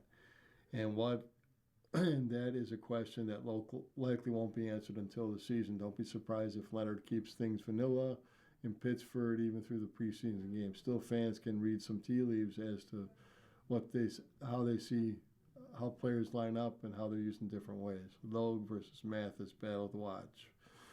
Does either player have enough to make the 53-man roster? It's an uphill battle for each as the Bills crunch numbers. Mathis has played 6 games for the Bills after spending his first 3 years of his career with the Washington Commanders. Logue has played 5 games in the last 2 seasons with Buffalo, but the Bills brought both back, showing Bean's view of their potential if called upon. Under the radar player, Clayton. Clayton previously played off the radar as he played offensive line. Clayton, a British product of International Pathways Program, is still quite new to football. He made the switch to defense this offseason, so even that part is fresh, but Bean told the Buffalo News that Clayton is an exceptional athlete with a ton of talent. Bean and Clayton believe this move will give him a better chance of making the 53-man roster, but that could still be a ways off. Still, it's worth considering to keep an eye on his development. Now I have to show them why they moved me, Clayton told the News in June. Get off the ball and run through people, man. Roberts holds 2-shot lead entering final round of the Cup. Niagara Falls. J.Z. Roberts will spend consecutive days atop the women's division after shooting a 200 par 70 in the third round of the Porter Cup on Friday at Niagara Falls Country Club. After recording an even par 79 on Wednesday, the 21-year-old Australian emerged at the top of the pack with a 3-under par performance on Thursday. Despite shooting 2-under on Friday, she knows she's not playing up to her full capabilities. I'm pretty happy with it. I still don't think I played great or anything. She says, tricky course, but it's good fun. Tricky course led to what Roberts describes as a bit of a rocky start, which included back-to-back bogeys on the second and third holes. She redeemed her play with 6 birdies, including 3 on the back 9. Roberts only needs to defend her position for one more day, and she's ready for whatever challenges Saturday competition may bring. The weather's been going very bad with delays and all that, so I think I'll just be ready for whatever happens, she said, adding that she specifically focuses on staying patient throughout the day. Just 2 strokes behind Roberts is Mobile, Alabama native Frances Brown. The 19-year-old finished with a 2-over par on Thursday, but redeemed herself with a 4-under on Friday, the second best round of anyone in her division across the first 2 days of the tournament. I think I just had a really good plan going into the day, and I know I was hitting it well. So I just trusted myself and stayed loose. I could do it, she said. I ran into a few hiccups with my putting, but I just stayed patient and I knew the birdies would come. Roberts' logic proved to be true, recording 7 birdies on Friday after seeing a combined 7 through her first 2 rounds. The only woman to have a better round than Brown on Friday was Maddie Banty's 5-under performance on Thursday. The Englewood, Colorado native 65 compensated for her 4-over on Wednesday and 1 over on Friday, keeping her in the top 5. This is Bante's second year playing the 6,871-yard course, and the Notre Dame sophomore, part of a substantial representation of Fighting Irish in the tournament. On the men's side, making his Porter Cup debut is Benjamin Hayes, an 18-year-old from Jesus Maria, Argentina. After competing in the tournaments in his home country as well as Uruguay, Chile, Brazil, and Japan, Hayes is visiting the United States for the first time to play at the Niagara Falls Country Club. While he hasn't performed as well as he would have liked through the first 3 days, he's focusing on enjoying his experience in Western New York. Love the course. I mean, it's a pretty tough course, he said. The rough is very tough and the greens roll at very good speed. I just love it. On Thursday, Hayes got his chance to see Niagara Falls, which he described as pretty cool and pretty beautiful experience. The final round of the Porter Cup will begin at 7:30 a.m. Saturday. Let's take a look at the Bills mailbag. Which Bills are bound for the Hall of Fame? Jim Mahar asks, are there any former Bills players who are not in the NFL Hall of Fame but deserve to be inducted? What current Bills players are on path to eventually be inducted into the Hall of Fame? J. Steve Tasker. He's been a semifinalist in the seniors category as recently as last year. Tasker, who played for the Bills from 86 through 97, earned first team All-Pro selections and made the Pro Bowl 7 times, including 6 in a row. If you believe that Pro Football Hall of Fame has underrepresented special teams players as I do, then Tasker's case for a spot is strong. He's one of the best special teams players in history. It sounds worthy of a spot in the Hall, doesn't it? Running back Frank Gore seems like an eventual lock for the Hall, too. Although he spent just 1 season with the Bills, Von Miller likely will wear a gold jacket one day.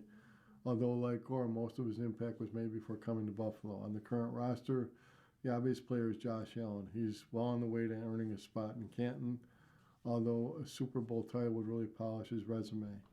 James asks, the biggest concern for the Bills as they prepare for the 2026 season would be an injury to Josh Allen. However, after that, what would be your biggest concern about the Bills' potential success for the season? Jay, solid question. First thought would be a new defensive style by Jim Leonhard fails to provide an upgrade over what the Bills had. Not that you need to be reminded, but the team's repeated playoff failures largely trace back to failures on that side of the ball. That's a fairly generic response, although if I were to drill down a little deeper, here are some of the concerns heading into the training camp. Will the pass rush led by Bradley Chubb and Greg Rousseau generate enough heat on the opposing quarterback? Is the run defense going to be improved enough after a miserable 2025 season? Can Terrell Bernard or Dorian Williams form an impactful pairing at the inside linebacker? Offensively, is the addition of DJ Moore enough to collectively improve what a mediocre at best wide receivers last season? How much will the offensive line miss the presence of left guard David Edwards? Is James Cook capable of having a third straight huge season? These are the legitimate concerns heading into training camp. And their offensive line, is that the preference of most teams? How do you Jeff asks, what does the open practice entail? Is there an box office yet? As I qualify for the much vaunted handicap seats, which aren't available through secondary markets. The Bills, of course, prefer versatility in their offensive line. Is that the preference for most NFL teams? How much say do you think Josh Allen has had in keeping center Connor McGovern? Jay, tickets for the August 18th open practice are limited to 4 seats per order and will be available through Ticketmaster starting at 10 a.m. Tuesday. Tickets are free. Parking for the August 18th practice. The open practice will be $5 per vehicle. Tickets for the August 8th return of the blue and red practices are limited to season ticket members only. The resale of tickets are not permitted. Versatility along the offensive line is very helpful to NFL teams because it provides roster flexibility. If the new offensive lineman can play tackle and move inside to guard, it impacts how many players they keep on the offensive line or have been able to keep on game days. Allen absolutely wanted McGovern back, understandably. Allen was largely worked with 2 centers in his career, McGovern and Mitch Morris. Quarterback-center relationship is vital to the offense, so it makes plenty of sense that Allen would want to do what was necessary to keep McGovern in the fold. General Manager Brandon Beane was able to get it done with a contract that's already looking like a great value. You're listening to a reading of articles and features from today's Buffalo News. Time is 45 minutes after the hour. How Clarence's Gavin McCarthy prepares for his first full season in the Sabres organization. Making the decision to leave college and pursue professional hockey career was no easy effort for Gavin McCarthy.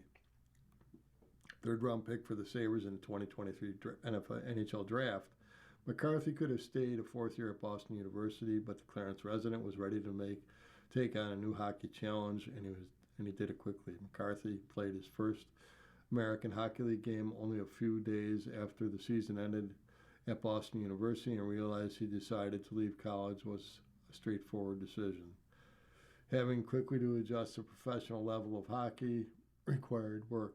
McCarthy chose at a crossroads that the college career players have a bona fide shot at playing professional hockey face, stay for another year and develop at the college level, or take the professional route, which more often than not begins with the minor leagues. McCarthy, 21, wasn't alone in making the decision, and circumstances aren't unique to him. Sometimes the NHL team tells its top prospects when it believes the prospect is ready to make the move. Other times a player believes he has outgrown the college team, or the team is about to lose a number of marquee players. And sometimes not everyone takes the chance to turn professional, even at the insistence of the NHL team. Consider the predicament that Adam Kleber faced after he completed his sophomore season at Minnesota Duluth end of March. If he wanted to come out this year, he would have an NHL contract waiting for him, Sabres assistant general manager Jerry Fortin said of Kleber. Kleber decided to return to the Bulldogs for a third season of college hockey. He still believes he has a lot to prove at the college level, and it's an avenue where he'd best develop, particularly the growth of his offensive game. McCarthy, though, took a leap when he signed a 3-year entry-level deal with the Sabres in March.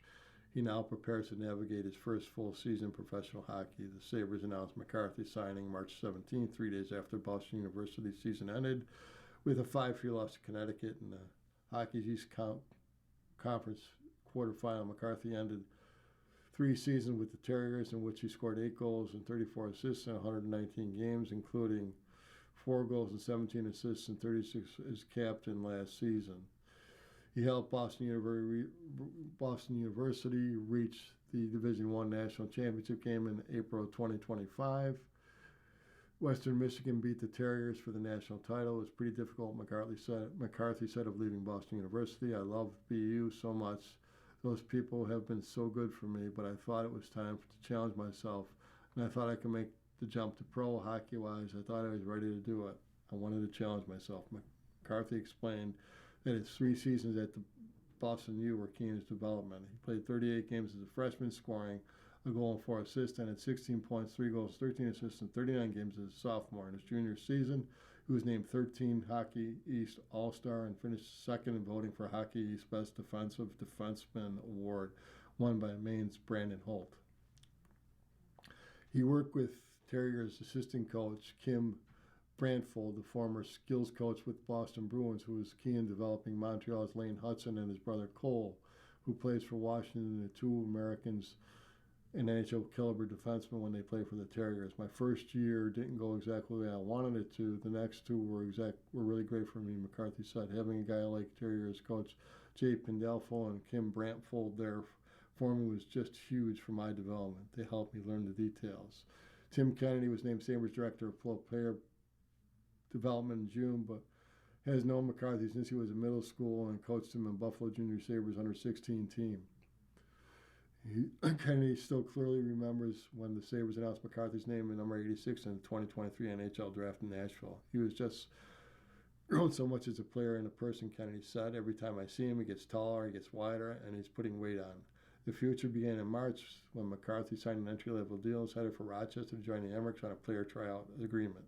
McCarthy chose to turn pro in the organization that stockpiled defensemen through draft including 2025 first-round pick Rada Murka and third-round pick David Benkowski and 2024 second-round pick Kleber. The Sabres also drafted defenseman this year, Daxton Rudolph, played for Prince Albert and Western Hockey. It's a crowded field. That doesn't daunt McCarthy. Still, he has to prepare for the first full season of professional hockey to find out his place among the Amherst defensemen, a group that includes NHL hopefuls and professional veterans. What McCarthy has learned. McCarthy played his first professional game March 22nd and was +1 in the 6-3 Amherst win against Hartford. McCarthy played in 5 games in Rochester at the end of the regular season. His 3-year entry-level contract became effective July 1st. It's a lot different than McCarthy, who was called for 2 penalties and 3 shots on goal in 5 games with Rochester. There's a lot of older guys that have been playing for a long time, and they know the little details of the game a lot better. So the toughest part of the jump. The game is so detailed, you can't really get away with much out there. The McCarthy confronted Woha moment at the point in the first 5 games of pro. He's still waiting for it, but he felt many moments that reminded him he's only a few weeks removed from college hockey and plenty to gain in becoming pro. You can't go out there and take a shift off, McCarthy said. They're going to capitalize on any mistake you make. Getting shots through, being able to play hard, crisp, passes 100% of the time, that's the biggest thing for me. The essence of being a defenseman at the pro level, Rochester coach Michael Leone explained, it's to be an effective leader. You have to be able to kill plays. You have to play north, move the puck. Those are things where it's an adjustment, and I thought Gavin did a good job at the end of the year. He didn't play in the playoffs, but there were a lot of tools there, and now it's just rounding out the tools to play a pro game. McCarthy described himself as mobile two-way defenseman who builds his offensive proficiency from his impact in the defensive zone. McCarthy, Kennedy said, now has a challenge ahead of him as he prepares for his first pro season. He's got a taste of it last year in Rochester, Kennedy said. How the pace of the game is and the speed. There's less time and space. You have to get shots off quicker, but he's going through his own process. He's going to be in good shape. Now McCarthy has to prepare for what Leone calls a heavy game at the AHL level. It's almost chaotic at times, Leone said. It's physical, it's hard, especially for defensemen in the division we play in. If you go to Syracuse on a Wednesday night, there's nowhere to hide for a defenseman. There's a good development rink for a lot of guys to go. I think Gavin did a good job. Now he's got to get stronger, a lot the same for the young defenseman coming into the American League. It's really important to round those skills and be a really good defender. That's what everybody's looking for. The next defenseman, everybody's trying to find 5 or 6 that can play reliable minutes. Let's take a look at the scoreboard now. WNBA. Friday's results, Chicago 96, Los Angeles 82. Indiana 110, Seattle 107, Atlanta 111, Toronto 92. Connecticut topped Phoenix 96-83. Today's games, Los Angeles plays at Dallas at 1 p.m., Chicago at Atlanta at 4 p.m., Connecticut at Phoenix at 7 p.m. Monday's game, New York at Dallas at 8 p.m., Las Vegas at Toronto, same time. Washington goes at Golden State 10 p.m. at Minnesota is at Seattle. Let's take a look at the scoreboard from the Major League Baseball. Friday scores, Detroit Tigers top the Angels 2-1. Cardinals top the Diamondbacks 5-4. Giants shut out the Mariners 7-0. Wow, Nationals top the Athletics 23-4. Where's the pitching there? Crazy. In the WTA clay surface in Romania. Purse is $283,347. Single quarterfinals. Alexandra Olinkova, number 3 of Ukraine, defeats Clara Burel of France 6-4, 7-5. Tamara Sandancic of Slovenia defeats Petra Marchenko, rated second, of Croatia 6-3, 7-5. Paula Badosa of Spain defeats Panna Udvarde of Hungary 6-4, 7-6. Mayar Sharif Ahmad Albiaz of Egypt defeats Yulia Putsetva of Russia, 6-2, 3-6, and 7-5.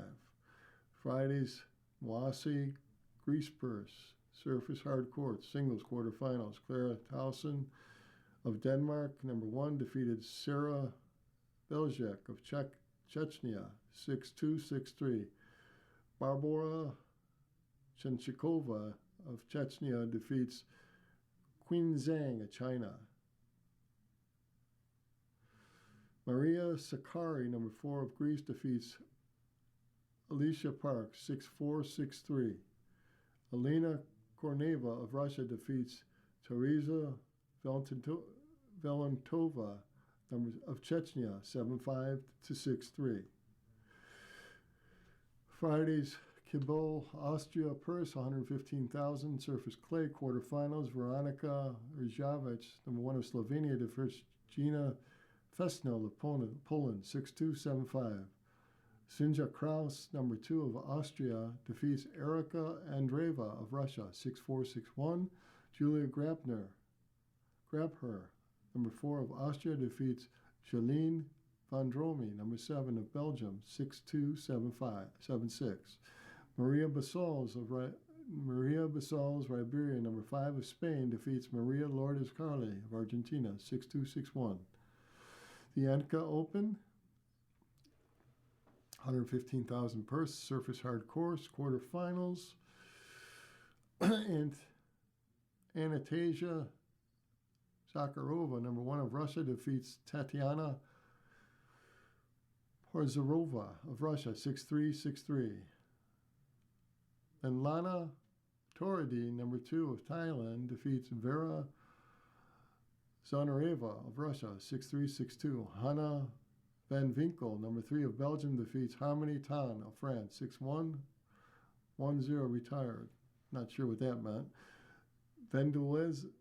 Vendula Valdemona of Chechnya defeats Alonia Feli of Belarus, 6-2, 6-3. ATV Tennis Open, $115,000 purse. Francesca Jones, number 3 of Great Britain, defeats Noma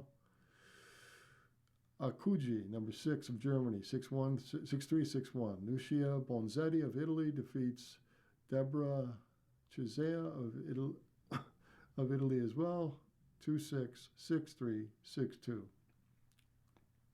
Nuria Bancascio, number 7 of Italy, defeats Julia Riera of Argentina, 6-3, 1-6, 7-6. Martina Trevisan of Italy defeats Elzarara Yanaveva of Bulgaria, 4-6, 6-2, 6-2.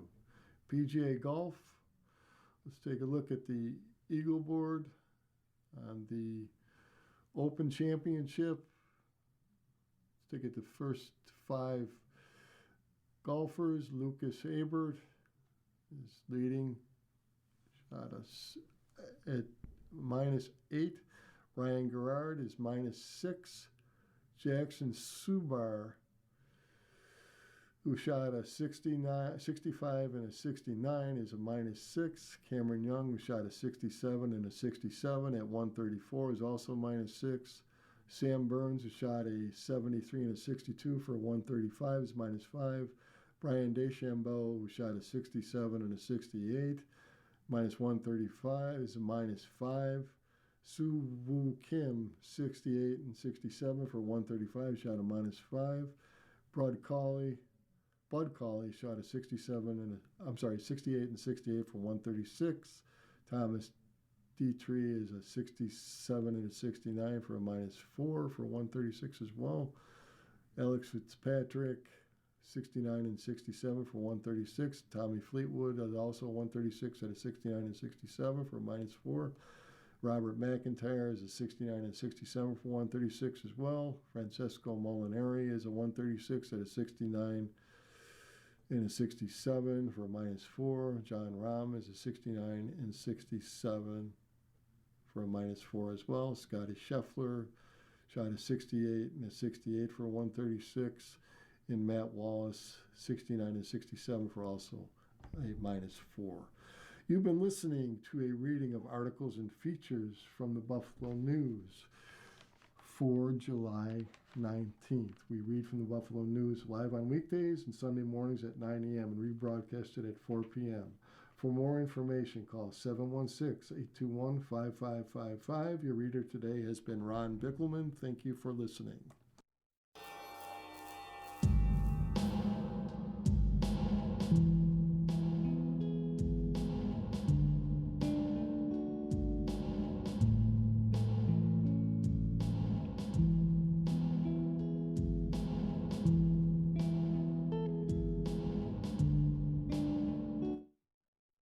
The following program is intended for listeners who are blind, have low vision, or have another print disability.